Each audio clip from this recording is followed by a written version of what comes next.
Lagay na natin tong atay. Hello, good morning mga friend. Magluluto tayo ngayon ng atay balunan. Adobong atay balunan. Ayan, mainit na siya mga friend. Lagyan na natin ng mantika.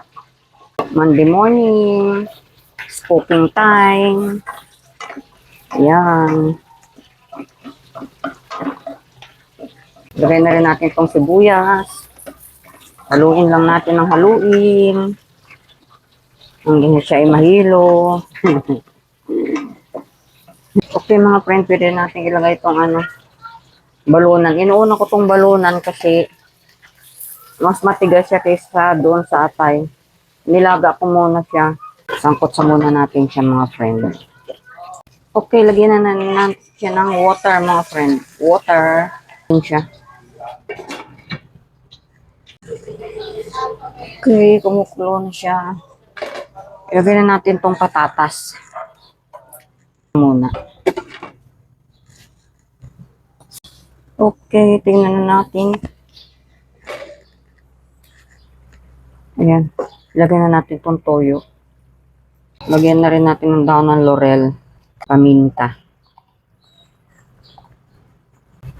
Lagyan na rin natin ng suka.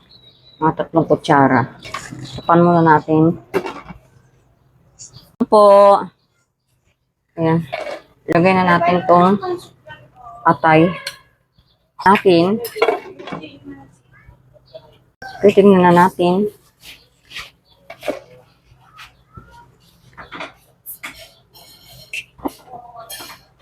Lagay na natin tong oyster sauce. Tapan muna natin. Okay. Lagyan na natin ang pampalapot.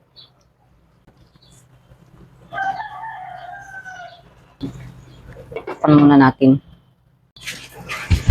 Lagyan na natin siya ng sibuyas.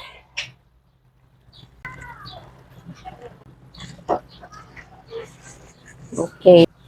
Salin na natin.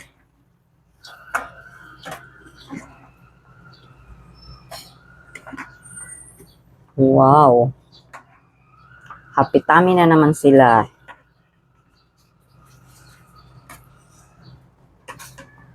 Super yummy na siya.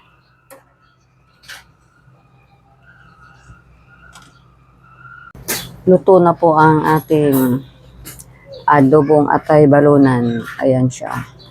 Super yummy na niya. Ayan. Happy tummy. Okay po. Thank you. Bye-bye. Thank you for watching. And God bless. Happy Monday.